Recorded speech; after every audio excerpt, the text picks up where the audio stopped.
may be seated. Some of you might have thought, why are we reading this psalm? Like, it is a pitiful psalm, it is a sorrowful psalm, it's a song of lament, as they call it. David is working through a problem in his life with God's help. So this lament psalm, God is helping David work through his problems with his enemies. Some of us might say that, this is a good psalm in some ways because but that is not what it is. It is basically he is trying to pour out his feelings into it. Some people call this not as a lament psalm, it says it's an imprecatory psalm, right? Imprecate means invoke judgment or calamity of curses upon one's enemies. And there are many imprecatory psalms. There are 21 of them. So it's not one or two. Of the 150, 21 of them are imprecatory psalms. That's for Psalm 5, 6, 11, 12, 35, 37, 40, 50, and so on and so forth. You can ask me and I will. Even Jesus quoted one of these from one of these psalms, from Psalm 69 verse 4. He says, they hate me without reason, in John's Gospel chapter 15 verse 25. So even Jesus quoted from these imprecatory psalms. So why and how was David dealing with? And you need to understand,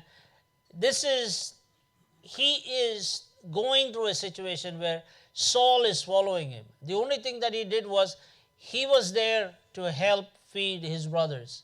And then suddenly there was this enemy who was calling upon the people of God and said that, you know what, I'm going to kill you, I'm going to break you down, I'm going to put you down. This is the same thing sometimes, the people that hate us would also say that, right? So the response that he did was, he said that, who can stand against God himself? I have killed the bear and the lion, so I can go in and shoot him. These people say that, no, you can't. His brothers say, go run back into your, into your cave, or run back into your place where you're shepherding the sheep. Don't fall for this. Saul then hears it and says, you know what, put on my armor. And he says, no, I'm not. And he says that I'm going to go with the strength of the Lord, and he goes in and slays the Goliath. Right? This is the story. But what happened is, now Saul is the one that asked him to go in and kill him, because Saul could not do it. But now what does Saul do? Because people said that Saul has killed thousands and David has killed 10,000s. And so now he is, everything is okay. Nammada level lanangil. If it is at our level, we are all okay. But if somebody says that he is better than me, then there is a problem. And this happens in every one of our lives. Right? Even with young people it happens. Sometimes what happens is, I want to be the best. And this is why sometimes I hate competitions. Because especially there is memory verse competition, there is talent competition, there is all competition is, how can I one up on the other person? It is not about that. Understand this. It is the thought of doing things for the cause of the kingdom that matters. Competition should be that we are going to overcome the enemy, not our own fellow brothers and sisters. Now here, Saul, what he does is, he comes in and says that, you know what, now you are an enemy of mine. So he starts to do all these things. It must be humiliating for Saul when he is going through the streets and people say, oh, Saul has killed the thousands, David has killed 10,000s. So what is happening is, he is thinking that, dude, this little kid is now taking over my position.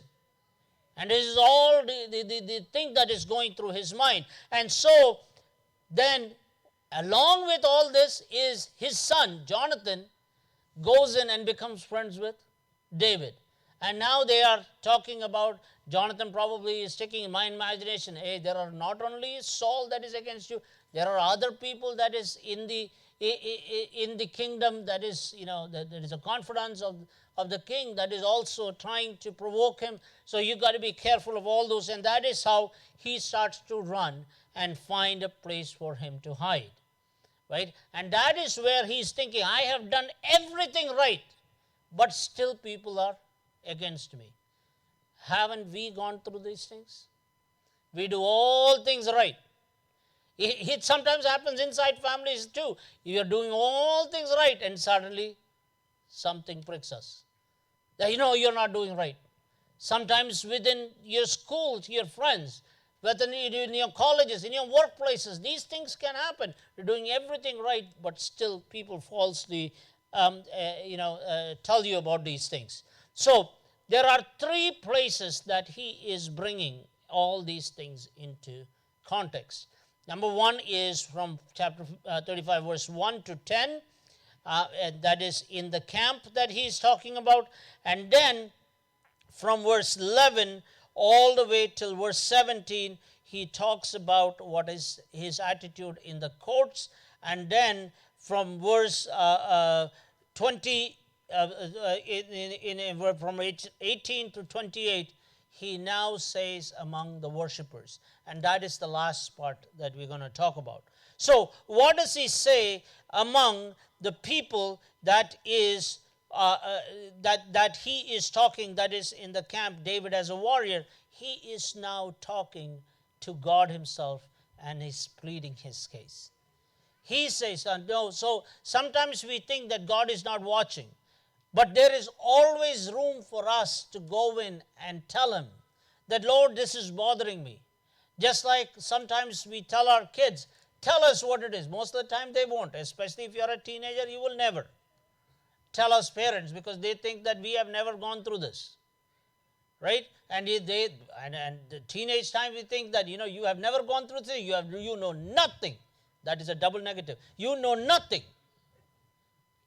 That is exactly our statement is, why are you telling this? Why are you provoking us? But here David, even he knows that what he is going through is atrocious. But at that time, he pleads his case to God himself. He says, take up the shield and the buckler, verse 2. Arise and come to my aid. Brandish spear and javelin against those who pursue me. Say to my soul, I am your salvation. He is looking for a word of comfort. Haven't we all gone through this desperation? Maybe in the times when we are sick, maybe in the times when things are not going right at our workplace, maybe in the place at our homes, sometimes with your spouses, with your children. Haven't you said that, Lord, please come in and be my aid and talk to me and speak to me? But then he also gives some ideas to God. He says that, he wants his enemies to be defeated. He wants his enemies to be destroyed. He wants also that the fear that he has is he wants them to be destroyed and not him to be made, okay. Is not only his purpose. He says that needs to happen as well. Sometimes we do that too, right? To God speaking and saying that this is what is happening with me. Please not only take care of me, but also destroy them. But that is God's purpose, not our purpose. We don't need to teach God what to do. God will take care of what needs to be done. You be obedient in the presence of God. Now, he is fearful. He then, with the fear, that comes to the understanding. Look at verse 9. He says that once that is done, then my soul will rejoice in the Lord and delight in his salvation. My whole being will exclaim, who is like you, O Lord? You rescue the poor from those too strong from them, and poor and needy from those who rob them. So what he has done is, he says that if you do that, then I will rejoice. But he should have said that, not then. I will rejoice no matter what it is, in the joy of my salvation. My soul will rejoice in the Lord, delight in his salvation. My whole being will exclaim. So take that done away. And that is what he should have done. But out of the fear that we have, sometimes we, instead of saying that, even if God doesn't do any of those things to our enemies, he is still the joy of our salvation. He is still the God that takes care of us. He is still the Lord who rescues the poor from those too strong for him. He is still the God who is with those people who are poor and needy. So the first thing that he does is, as a warrior in the in the camp that he is with, he is complaining. But then in verse 12 on, he talks about his plight, and he says, as a witness, he says like this. He says, ruthless witness come forward. They question me on things I know nothing about. They repay me evil for good and leave my soul forlorn. Yet when they were ill, I put on sackcloth and humbled myself with fasting. When my prayers returned to me unanswered, I went about mourning as though for my friend or brother. I bowed my head in grief as though weeping for my mother. When I stumbled, they gathered in glee. Attackers gathered against me when I was unaware. They slandered me without ceasing. Like the ungodly, they maliciously mocked. They gnashed their teeth at me. He's again going into not only the camp, but also into the court of God himself. And now he is again starting to grumble and complain. He says that, Lord, I have done so much for these people, but still they are coming back to attack me. He's again grumbling. He says that I have done such and such. I have been even fasting for those. Are you and me in the same situation? You know, I was saying the other day to somebody, I said, if the attack comes from without, it is manageable. Only when the attack comes from within, that is where we struggle. You know, when things that hurt us comes from within, that is where the struggle happens. So that is what here David is complaining. He is complaining about his plight, and he is saying his plea, and he's saying that, Lord, this is happening again and again. I am trying to help these people, but still they are unwavered in what they are doing. But then in the assembly of the people, in verse 18 to 28, you see in verse 18, I will give you thanks in the great assembly. Among throngs of people I will praise you. He now changes the tune. He says that despite all this, I will give you thanks in the great assembly. Among throngs of people I will praise you. Let not those gloat over me who are my enemies without cause. Let not those who hate me without reason maliciously wink the eye. They do not speak peaceably, but devise false accusations against those who live quietly in the land. At the end, he says, my tongue will speak of your righteousness and of your praises all day long. In the midst of all this, this is what you and me needs to do. That our praises will be all day long. We will speak of his righteousness all day long. This is how Christianity is all about. Christ's followers are there to say that the avenger is sitting on the throne. He will take care of that business in the right time. You and me do not need to go about thinking and brooding over it. See, we all have gone through, in the organization that I was part of in ICPF, sometimes I felt like grumbling. Sometimes I felt like yelling. I was thinking, why am I in this? But one thing that I have always decided, that I will not take anything do anything against anybody, because vengeance is not mine. It is of God's. God will take care of the things at the right time. Don't worry about things, because God will take care if you trust in him. If you surrender unto him, he will take care no matter what the circumstances is.